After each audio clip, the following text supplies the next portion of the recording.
Assalamualaikum warahmatullahi wabarakatuh, Bapak dan Ibu yang luar biasa ya. Kemarin kita sudah membahas beberapa teori belajar ya, aliran teori belajar mulai dari behaviorisme, kemudian konstruktivisme, kognitivisme, humanisme, bahkan teori belajar yang terbaru yaitu konektivisme ya Bapak Ibu. Masih di channel Transformasi Pendidikan, saatnya kembali ke Hitoh. Kita akan melanjutkan ya pembahasan kita Bapak dan Ibu, mudah-mudahan ini bermanfaat untuk diimplementasikan dalam praktek mengajar di kelas untuk memperbaiki kualitas proses pembelajaran. Insya Allah Bapak dan Ibu ketika ini dipraktekkan maka ketika kita mengajar itu memang kita punya dasar ya, dasar teori maupun dasar filosofis maupun dasar terkait dengan nomenklatur yang akan kita bahas pada sesi ini dan sesi selanjutnya Bapak dan Ibu ya. Masih di channel Transformasi Pendidikan, saatnya kembali ke Hitoh. Nah, pembahasan kemarin yang ada kaitannya dengan yang akan kita bahas sekarang adalah tentang aliran teori belajar kognitivisme dari Piaget, Bapak dan Ibu ya. Karena dari Piaget mengatakan bahwa belajar itu adalah proses menata informasi di dalam benak ini supaya pengetahuan awal dan pengetahuan yang baru yang masuk itu membentuk skema yang tersimpan dalam skemata benak siswa dan tertanam lama dalam benaknya. Nah, ini tertanam lama dalam benaknya ini berarti dalam memori anak SD itu sudah tersimpan memori jangka panjang ya Bapak dan Ibu ya. Memori jangka panjang ini harus dioptimalkan supaya apa? Supaya semua informasi atau pengetahuan itu tidak lekas hilang tapi akan tertanam lama karena sudah terjadi skema di dalamnya ya. Artinya sudah terjadi asimilasi, akomodasi, ekuilibrasi kalau menurut Piaget begitu. Nah, bagaimana mengoptimalkan memori jangka panjang atau long term memory ya Bapak dan Ibu, di mana memori jangka panjang ini sudah mulai diberikan dari anak usia 2 tahun ke atas ya, kalau menurut Piaget ya.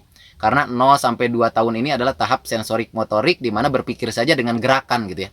Artinya sudah diberikan memori tapi memorinya short ya, atau short term memory atau memori jangka pendek. Kita tidak akan membahas tentang short term memory atau memori jangka pendek, kita akan membahasnya ada yang kita bahas hari ini adalah tentang long term memory atau LTM ya, terkait dengan memori jangka panjang ya, utamanya yang menggunakan dasar dari teori belajar kognitivisme Piaget dan Ausubel Bapak dan Ibu ya. Kalau menurut teori belajar Piaget ya, supaya pengetahuan atau materi tadi yang dipelajari oleh siswa tertanam lama dalam skematanya, artinya terskemakan baik dalam skemata benak siswa, maka ada strategi untuk mengoptimalkan memori jangka panjangnya yang utama. Jadi apa yang dipelajari oleh siswa ya, materi, informasi, pengetahuan tadi masuk ke dalam benaknya, kemudian masuk ke dalam skemata. Nah, dalam skemata inilah yang disebut dengan memori ya. Nah, memori ini ruangannya yaitu skemata tempat menyimpan informasi-informasi tadi. Ya, ketika informasi baru masuk tetapi di dalamnya sudah ada informasi yang lama, ini namanya asimilasi kemarin ya. Kemudian bercampur antara informasi lama dan informasi baru karena ada relevansinya, karena guru mampu mengaitkan informasi lama dan informasi baru ini, akibatnya terjadi yang disebut dengan akomodasi. Nah, di sana belum seimbang, masih belum utuh ya. Nah, keseimbangan inilah yang menjadi dasar bahwa pengetahuannya akan lebih tinggi lagi tingkatannya karena sudah berbaur, sudah bercampur antara pengetahuan lama dan pengetahuan baru dan menjadi pengetahuan yang utuh ya, yang baru ya Bapak dan Ibu. Nah, berikutnya bagaimana caranya, strateginya untuk mengoptimalkan memori jangka panjang ini. Banyak caranya Bapak dan Ibu, tapi yang akan kita bahas adalah yang sering dilakukan oleh para guru ya. Di antaranya ini adalah strategi mengoptimalkan memori jangka panjang menurut pemikiran Piaget Bapak dan Ibu ya. Yaitu dengan akronim biasanya Bapak dan Ibu. Jadi Bapak dan Ibu kalau ada rangkaian konsep ya, kemudian supaya teringat lama dalam memori benak siswa, dalam hal ini adalah memori jangka panjang atau long term memory, maka dengan adanya akronim ini biasanya siswa lebih mudah mengingatnya. Contoh dulu ada hasil dari pembiasan itu ya, merah, jingga ya, kuning ya, kemudian hijau, biru dan sebagainya itu. Mejiku, hibiniu itu ya, dulu pernah kita belajar itu ya. Jadi kalau siswa menghafalnya tadi dalam memori benaknya itu dalam pengetahuan awalnya hanya merah, jingga, kuning, hijau, kadang-kadang suka tertukar begitu ya. Padahal itu memiliki frekuensi yang gradual ya, ada gradasi frekuensi juga terkait dengan gradasi panjang gelombang dari warna tadi ya. Kalau tertukar maka ini berbahaya sebagai pondasi konsep siswa untuk mempelajari materi berikutnya. Nah, dengan demikian maka supaya tidak tertukar ya, meskipun sudah ada di dalam benak siswa tadi pengetahuan awal yang sudah tersimpan dalam memori jangka panjangnya, yaitu dalam skematanya ya. Tetapi di sana bisa jadi belum terbangun skema gitu ya. Artinya masih acak-acakan ya. Jadi sudah ada dalam benak siswa itu bahwa hasil pembiasan itu adalah warna-warna yang tadi ya. Merah, jingga, kuning, hijau, biru ya, nila, ungu dan sebagainya. Tetapi kadang-kadang itu tertukar karena masih acak-acakan. Nah, bagaimana caranya supaya ini tertata dalam benak siswa, tidak acak-acakan lagi tapi sudah mulai bergradasi. Ya, makanya dimunculkanlah pengetahuan baru ya. Nah, yang akan masuk yaitu apa? Akronim tadi, Mejiku Hibiniu. Nah, guru menjelaskan Mejiku Hibiniu itu ada kaitannya dengan tadi warna-warna yang tadi. Akibatnya pengetahuan yang baru tadi Mejiku Hibiniu akan masuk pada pengetahuan lama, yang mana pengetahuan lamanya adalah berbagai warna hasil pembiasan tadi yang masih acak-acakan dalam skemata benak siswa dalam memori jangka panjangnya. Nah, ketika masuk yang baru yaitu akronim Mejiku Hibiniu, maka diterima ya. Jadi asimilasi terjadi kemudian diterima, maka terjadi akomodasi ya menurut biasa. Nah, ketika terjadi akomodasi masih belum seimbang, masih belum utuh. Nah, siswa dengan sendirinya akan membuat alur-alur ya, sehingga semakin semakin utuh ikatannya di dalamnya dan terjadi keseimbangan. Maka terjadilah keseimbangan bahwa setelah terjadi keseimbangan ini pengetahuan siswa menjadi semakin meningkat. Apa itu? Hasil dari pembiasan tadi adalah apa? Mejiku Hibiniu ya. Apa itu Mejiku Hibiniu ya? Merah, jingga, kuning, hijau, biru, nila, ungu gitu ya. Mejiku Hibiniu ya. Jadi dengan adanya akronim tadi maka pengetahuan baru yang tadi Mejiku Hibiniu dengan pengetahuan yang lama yaitu warna yang masih acak-acakan dalam skemata siswa itu sudah berbaur, dan akibatnya ketika ditanya oleh guru ya, hasil dari pembiasan itu warnanya apa saja ya, jawaban dari siswa adalah merah, jingga. Kenapa? Karena mereka dalam benaknya sudah ada Mejiku Hibiniu. Kadang-kadang siswa menjawabnya langsung akronimnya ya. Hasil dari pembiasan itu warnanya apa saja? Mejiku Hibiniu, Bu. Nah, dengan adanya akronim ini maka di dalam benak siswa informasi itu yang tadi berbagai warna dengan Mejiku Hibiniu sudah menjadi skema. Kalau sudah menjadi skema berarti sudah terjalin jejaring. Kalau sudah terjalin jejaring maka akan jadi kuat. Kalau sudah kuat maka akan tertanam lama dalam benaknya. Kalau tertanam lama dalam benaknya dan benaknya ini sudah memori jangka panjang, berarti strategi dengan akronim tadi itu merupakan strategi dalam mengoptimalkan memori jangka panjang siswa ketika belajar yang berbasis dari teori belajar aliran kognitivisme dari Piaget ya Bapak dan Ibu. Nah, itu Bapak dan Ibu ya, tentang memori jangka panjang, ya juga memori jangka pendek yang ada kaitannya dengan aliran teori belajar kognitivisme dari Piaget ya. Selanjutnya, bagaimana mengoptimalkannya kalau kita menggunakan aliran kognitivisme dari Ausubel, Bapak dan Ibu. Nah, kalau dengan menggunakan Ausubel, maka dipastikan guru harus selalu mengaitkan ya, apa yang akan dipelajari oleh siswa tadi dengan hal-hal yang sudah ada dalam benak siswa gitu ya. Jadi bagaimana caranya mengaitkannya, diantaranya sering dilakukan apersepsi dari setiap aktivitas pembelajaran ya. Artinya sering diulang-ulang gitu ya, pengaitan-pengaitannya itu ya. Jadi apersepsi itu kan kalau di dalam permen itu ya, di beberapa literatur dilaksanakan di kegiatan pendahuluan. Padahal kan apersepsi itu adalah mengamati dirinya sebagai pondasi untuk mempelajari materi berikutnya. Nah, tugas guru kan mengajukan pertanyaan-pertanyaan yang mengaitkan ya antara materi yang akan dipelajari dengan materi yang sudah diketahui oleh siswa. Nah, dengan demikian maka apersepsi itu bukan hanya terjadi di kegiatan pendahuluan, di setiap kegiatan pembelajaran harus ada apersepsi ya. Supaya apa? Supaya terskemakan baik dalam memori jangka panjang ya. Jadi kalau kita menggunakan David Ausubel maka lakukanlah berulang-ulang apersepsi tadi, supaya dengan berulang-ulang ini maka keterkaitan itu akan banyak dan mengakibatkan keterkaitannya menjadi sebuah jejaring. Kalau sudah menjadi jejaring berarti lama tertanam dalam memori jangka panjang siswa. Nah, ini kalau kita menggunakan David Ausubel Bapak dan Ibu. Nah, berikutnya yang akan kita bahas Bapak dan Ibu adalah tentang pengalaman belajarnya. Kalau tadi terkait dengan aliran teori belajar, bahwa belajar itu diantaranya kalau kita dasarkan dari aliran behaviorisme, belajar adalah aktivitas sadar dan menetap ya, supaya siswa berubah perilakunya sebagai akibat stimulus respon ya. Itu kalau kita menggunakan behaviorisme ya. Nah, di sana ada aktivitas sadar, berarti aktivitas sadar ini harus disadari oleh setiap orang ya. Dalam apa? Dalam praktek mengajarnya ya. Nah, kalau praktek mengajar berarti terkait dengan siswa belajar. Nah, siswa belajar inilah yang disebut dengan pengalaman belajar siswa ya. Nah, dalam pengalaman belajar siswa maka akan terjadi komunikasi, karena belajar itu atau pembelajaran itu merupakan interaksi ya. Interaksi siswa dengan dirinya, antar siswa, siswa dengan guru, dan siswa dengan sumber belajar pada suatu lingkungan belajar. Nah, lingkungan belajar ini adalah kelas ya. Nah, kelas yang dimaksud sekarang bukan kelas yang dibatasi oleh dinding, tapi kelas itu adalah siswa. Nah, dengan demikian maka dimanapun siswa berada itu adalah kelasnya.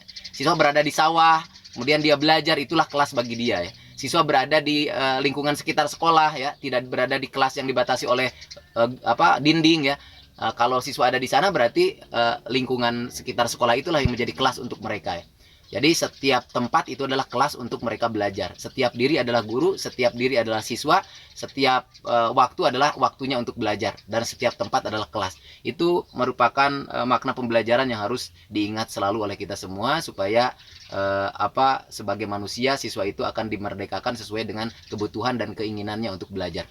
Nah, dalam proses interaksi tadi Bapak dan Ibu, maka selalu ada komunikasi.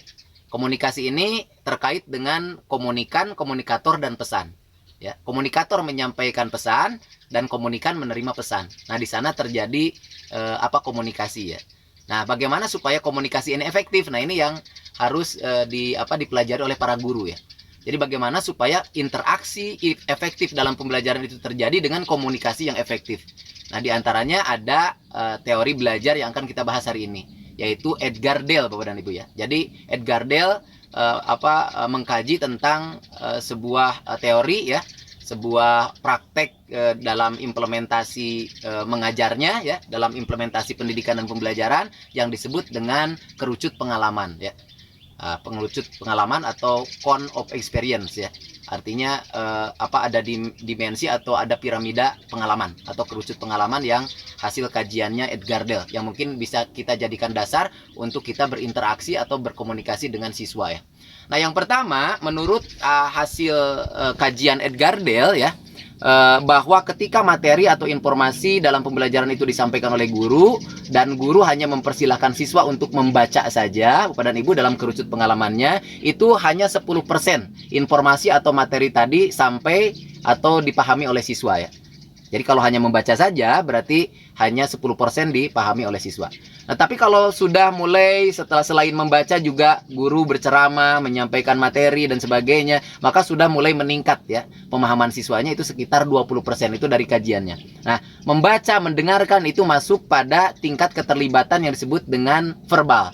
Nah, dengan demikian kalau tingkat keterlibatannya masih verbal, diantaranya membaca, kemudian diiringi dengan ceramah yang mendengarkan anak ya, melibatkan audio dan sebagainya, itu pemahamannya atau keterpahamannya dari materi tadi itu hanya 20%. Nah, kalau ingin meningkat maka kita lanjutkan, bukan hanya di verbal saja tadi, tapi sudah masuk ke visual sekarang. Nah, kalau keterlibatannya visual, misalkan mengamati gambar, mengamati video, mengamati demonstrasi, Bapak dan Ibu ya, itu keterpahamannya sudah meningkat menjadi 30% ya. Jadi kalau ingin 30% keterpahamannya meningkat dari tadi verbal, maka harus ada visual. Nah, visual ini diantaranya tadi ya, mengamati gambar, mengamati video, ada demonstrasi juga visual itu. Dan itu sekitar 30% Bapak dan Ibu. Nah, kalau dikerucut pengalaman Edgar Dale ya, itu demonstrasi itu lebih bagus daripada menayangkan video. Menayangkan video lebih bagus dari hanya sekedar gambar. Menayangkan gambar lebih bagus dari ceramah ya, atau hanya mendengar saja. Nah, mendengar lebih bagus daripada hanya membaca saja. Nah, jadi itu adalah gradasinya dari kerucut pengalaman Edgar Dale, Bapak dan Ibu ya. Nah, berikutnya kalau ingin lebih bagus lagi pemahamannya siswa tadi ya, dari komunikasi yang dilakukan oleh guru dengan siswa ya, maka keterlibatannya harus masuk pada fase terlibat. Nah, terlibat ini diantaranya ada diskusi, ada presentasi ya. Tadi kalau sudah demonstrasi dilakukan kan 30%. Nah, kalau sudah berdiskusi ya, siswa satu sama lain saling berdiskusi, menyampaikan hasil hasil pengamatannya, kemudian hasil belajarnya dan sebagainya, maka di sana kalau melibatkan aktivitas diskusi maka meningkat menjadi 50% Bapak dan Ibu. Nah, diskusi ini masuk ke fase keterlibatan yang disebut terlibat ya. Nah, kemudian setelah diskusi ada yang lebih tinggi lagi. Dari hasil diskusinya dipresentasikan. Kalau tidak dipresentasikan, maka yang teringat atau yang dipahami oleh siswa hanya 50%. Tapi kalau sudah berdiskusi dilanjutkan dengan presentasi, maka yang dipahami oleh siswa menjadi 70%. Lebih tinggi itu ya. Nah, dengan demikian maka ketika siswa berdiskusi, maka biasakan siswa untuk melakukan presentasi. Karena keterpahamannya menurut Edgar Dale meningkat menjadi 70% Bapak dan Ibu. Nah, tidak sampai di sana, maka yang paling hebat ya Bapak dan Ibu dalam belajar adalah fase keterlibatan berbuat. Nah, berbuat itu diantaranya bisa jadi bermain peran, bisa jadi simulasi, bisa jadi eksperimen atau percobaan, bisa jadi melakukan sesuatu dalam kehidupan nyata. Itu persentase keterpahamannya dari materi yang kita sampaikan atau yang dipelajari oleh siswa itu sampai 90%. Nah, dengan demikian, maka supaya komunikasi dalam pembelajaran ini efektif, setiap siswa mendapatkan pemahaman yang utuh ya, kemudian persentase yang terpahaminya atau yang diketahui atau diingat oleh siswa juga dipahami oleh siswa itu meningkat ya atau tinggi, maka dibutuhkan fase keterlibatan yang tadi berbuat ya, yaitu sampai 90% itu persentase keterpahaman dari materi yang disampaikan oleh guru kepada siswa ya, yang dipelajari oleh siswa. Kalau kita melakukan fase keterlibatan berbuat, diantaranya adalah bermain peran atau role playing, kemudian simulasi, kemudian eksperimen atau percobaan, atau berbuat dalam kehidupan nyata dari apa yang sudah dipelajarinya, itu persentase yang dipahaminya sampai 90%. Nah, dengan demikian, maka pada sesi ini kita mendapatkan pengalaman yang berharga. Bagaimana kita berinteraksi dengan siswa sebagai makna pembelajaran, supaya komunikasinya efektif, diantaranya adalah apa? Selain ada aktivitas-aktivitas yang sifatnya verbal, maka harus diiringi dengan aktivitas yang visual. Tidak sampai di sana, maka harus diiringi dengan aktivitas yang melibatkan siswa seperti diskusi dan presentasi, dan terakhir juga melibatkan hal-hal yang sifatnya berbuat, misalkan role playing, simulasi, percobaan, eksperimen, dan berbuat dalam kehidupan nyata. Nah, kalau itu dilakukan, maka siswa akan semakin memahaminya, karena menurut Edgar Dale, kalau sampai berbuat, maka yang dipahami siswa itu akan sampai 90%, Bapak dan Ibu.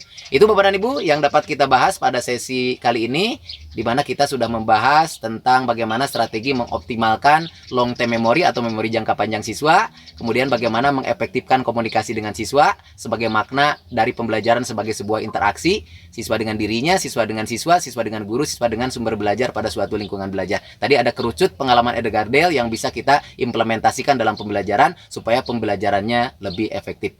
Tetap di channel kita semua, Transformasi Pendidikan, saatnya kembali ke Hito. Assalamualaikum warahmatullahi wabarakatuh.